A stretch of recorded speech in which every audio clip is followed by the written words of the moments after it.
bring you Dave the Pickup Artist. Greetings, VC. Hope everybody's doing great and having a nice holiday season.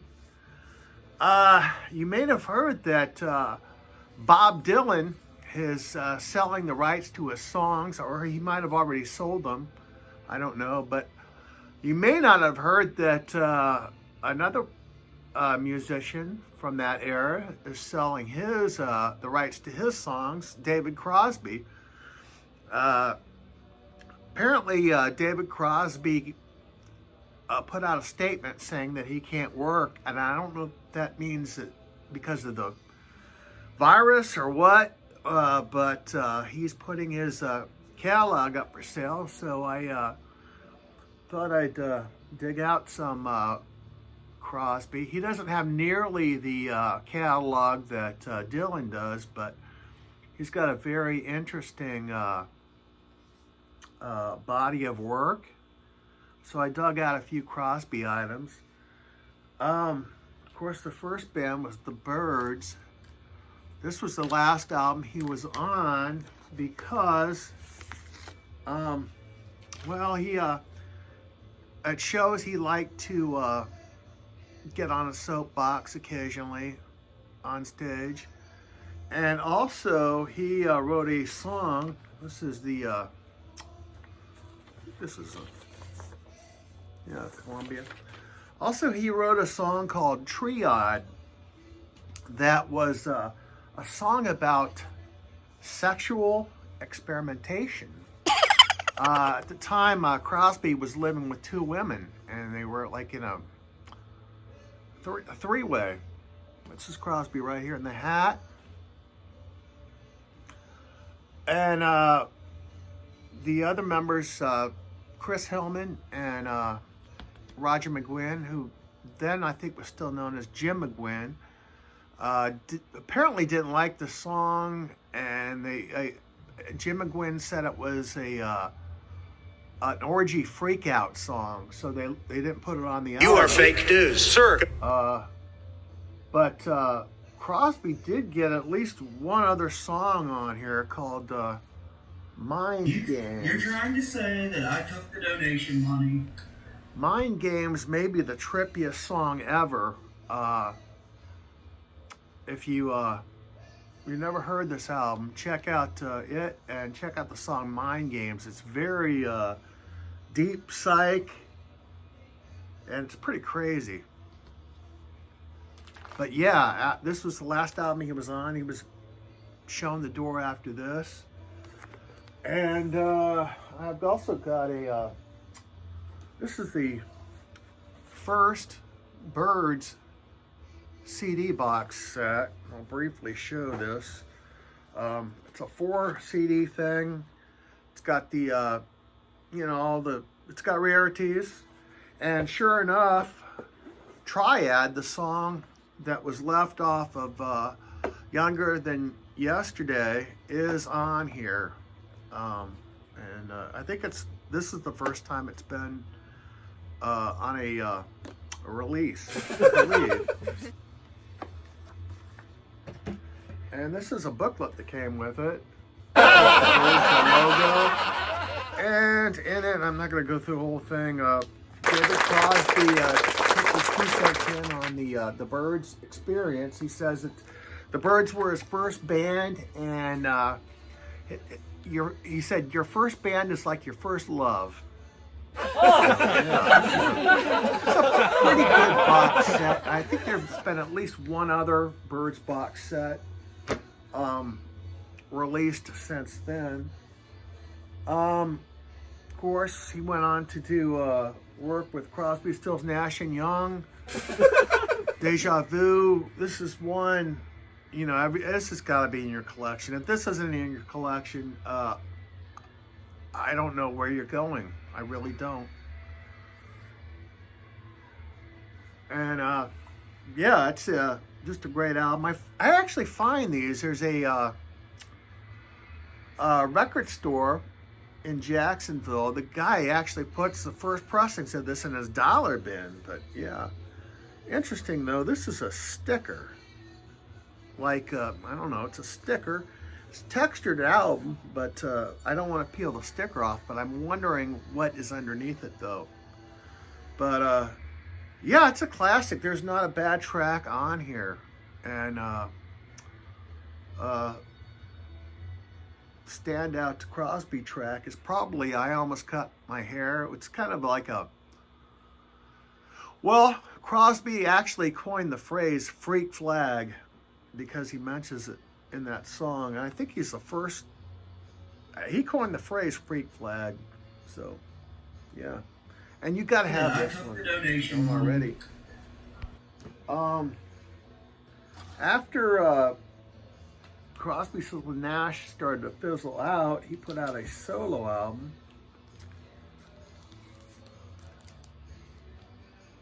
If I can only remember my name.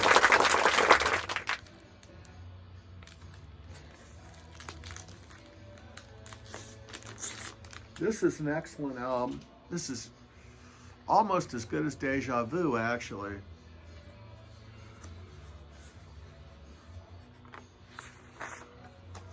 In fact, it's probably the, if you want to get into Crosby, yeah, you definitely need to pick this up. It is a veritable who's who of the California rock scene is on here. Check out all that. Every track on here is great too, and every track is different. He does like a. He's got Neil Young on one song, and you can tell it's Neil and on guitar. Jerry Garcia's on here, and you can tell what track, he plays on, and it's just a great album. I think he should probably put out another solo album around that time frame. That would have been cool too. But yeah, this is great. Yeah, we got Four-Way Straight.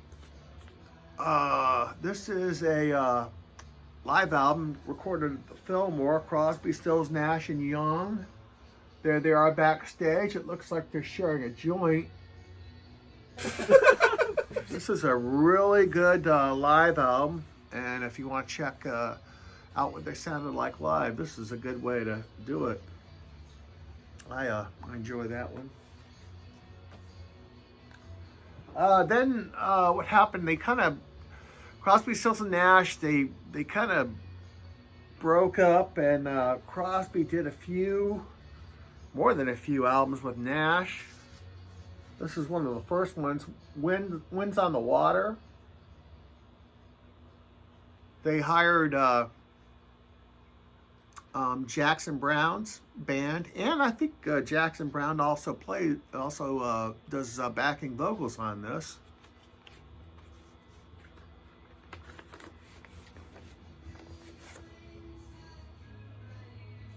A lyric insert.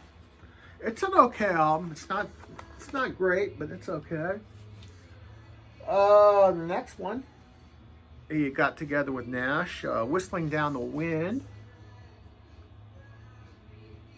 This is the same band they used on the other one. There they are on the back of.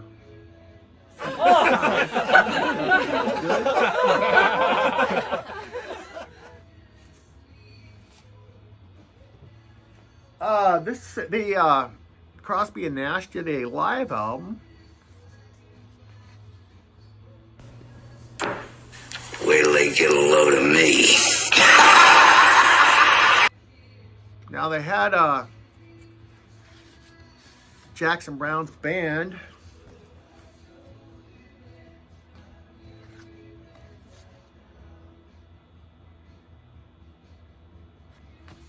And this is the band.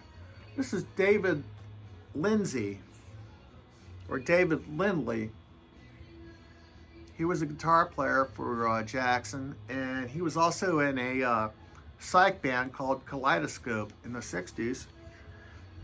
I don't know if he's still working, but he's still alive.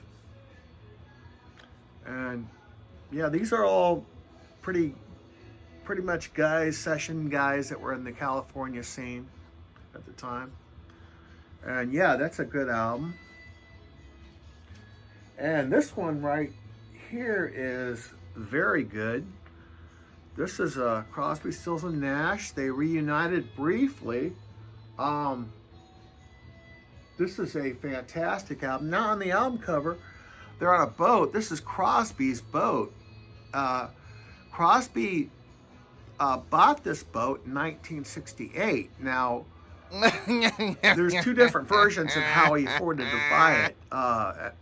One version is that he got the boat from Byrds payouts, from the Byrds money he made, or in the whatever it was, the settlement.